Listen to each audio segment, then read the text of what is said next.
Yes, you have read that title correctly. I want to make a video regarding the North Node versus Rahu simply because I watch videos of people talking about the North Node or Rahu, which is practically the same thing. But when you watch these videos, it doesn't come across as if they are the same thing. Also, my interpretations of the North Node and Rahu are completely different than the way other people would mention or discuss those two titles.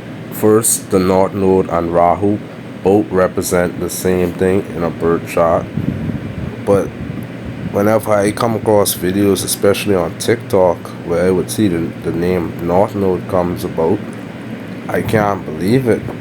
The way in Western astrology and even some Vedic astrologers, they describe the North Node in ways that are completely different from what I experience. What's crazy is in Vedic astrology, Rahu is described as a malefic planet, but the way astrologers in both Western and Vedic describe the North Node or Rahu, you would think it's a benefic planet because of the many fantasizations they would use to categorize or describe it. So when they use the name the North Node, they always attach it to something called a destiny point or something like that. Which is crazy because I don't view it as such. I view Rahu placements or the North Node placements as something that are so bad you tend to run away from it. Then when discussing the Rahu placements, I honestly can't even remember the whole Vedic mythologies surrounding it. So I clearly view it as something completely different than what mainstream astrologers would detail. But at the end of this video, you will realize that my methods and my experience of how I view the Rahu actually works, and not just for myself, but in other birth charts that I previously read. First, Rahu is a karmic planet, as most mention it as, which I agree. The reason why I would call certain planets karmic planets, like Rahu or Saturn placements, is because it's hard to predict with those types of planets. Meaning, you won't get the same result if you and your friend both have Rahu placed in your first house. Mainstream astrologers love to romanticize astrology, and especially planets like the North Node, but my experience with Rahu placements are far from what most people on mainstream astrology like to talk about. For example, Rahu represents foreign or exotic names. Foreign in regards to something that you're not accustomed to being around or seeing.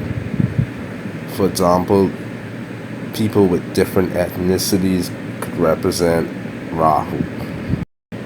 For example, I have a Rahu-Venus conjunction in my birth chart, which means that the females, girlfriends, wives, or whatever that I would attract in real life, not just for romance, but just on a simple interaction basis, those women, from my experience, even girlfriends, would be of a different ethnicity.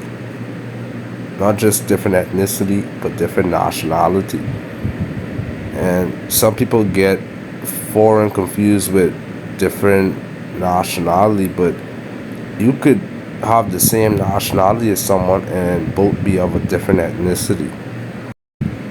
Rahu represents things that are weird and unusual, but in a bad way.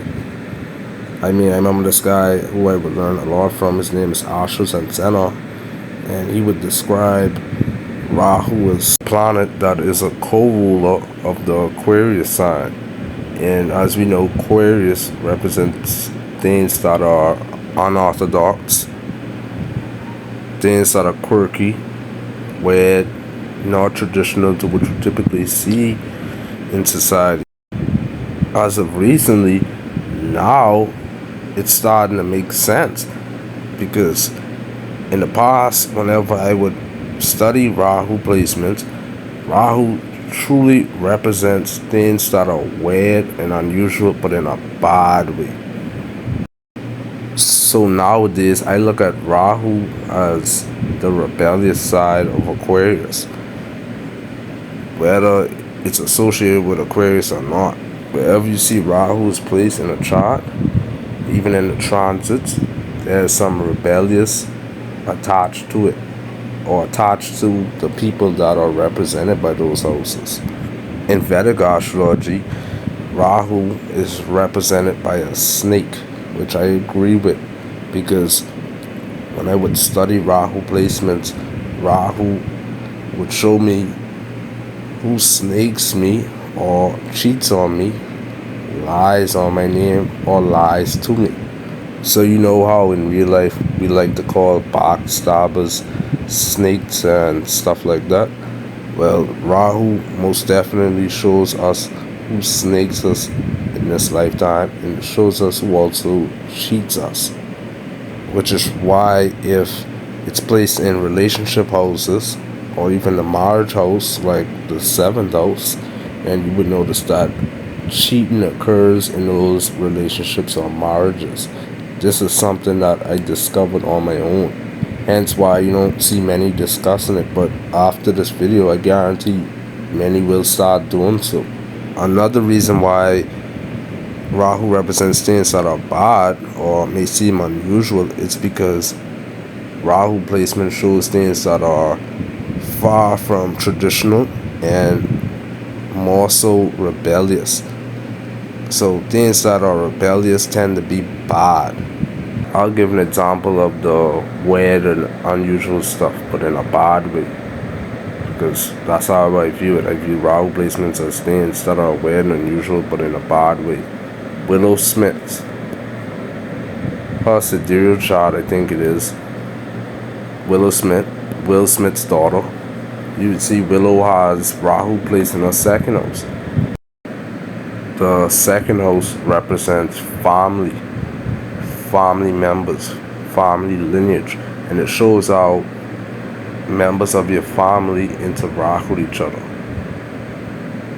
Also, the 2nd house represents certain body parts like speech, face, teeth, and throat. The 2nd house puts lots of emphasis on childhood. So during Willow Smith's childhood, her teeth, I guess you could say, was bad, because in her childhood days she actually had braces on her teeth.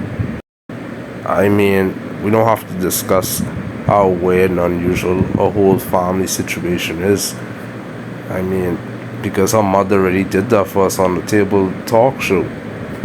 So we don't have to elaborate on that. And then as outsiders or fans looking in, we don't really get to see Willow Smith's family interacting with other members of her family. Only the ones that are in the spotlight, or the ones that they take picture with, like Will Smith's first son. But you don't really see Willow Smith's family interacting with, let's say, Will Smith's cousin. So you could see that our whole entire family lineage has weird, unusual interactions with each other. I mean, I could go on and on like Erica Badu. I already have videos about how Rahu placements work in certain people's birth charts. For example, I have a video about Kim Kardashian's, I think it's a moon chart. Yeah, in that chart, she has Rahu placed in her 5th house. And people love talking about how rebellious her first child is, Northwest. So that's another easy example. She also had children through unusual ways like surrogacy and stuff like that. But this is where the whole unpredictability comes into play, because I can't tell you what's exactly going to be weird and unusual. The only way to know is the person has to find out on their own. You see, in that same moon chart, I can't recall Kim Kardashian being involved with boyfriends or girlfriends boyfriends and girlfriends are represented by the fifth house. So since Rahu is placed there, I haven't recalled seeing her being involved with scandalous love relationships or instances where she's in a relationships that does not become a marriage. Those types of relationships, I don't see her having to go through cheating. But you could easily see that she has dated or had sexual partners that were of a different ethnicity. Now let's focus on the whole North Node thing and why I don't like it being referred to as a destiny point. Well, if something is so weird and unusual and in a bad way, or things that snakes us, cheats on us, lies on our name, why would someone run towards it? Because that's how they describe the North Node. They describe it as something that we go after, we go towards. Well, from my own experience, we don't chase after those things. We tend to run away from it. So what Rahu does is it shows you things that are bad, but it makes you intrigued to want to know why it is the way that it is.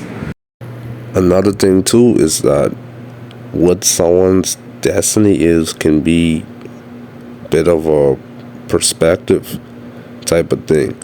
So for example, some people's career can be seen as their destiny. You having a family can be seen as a destiny.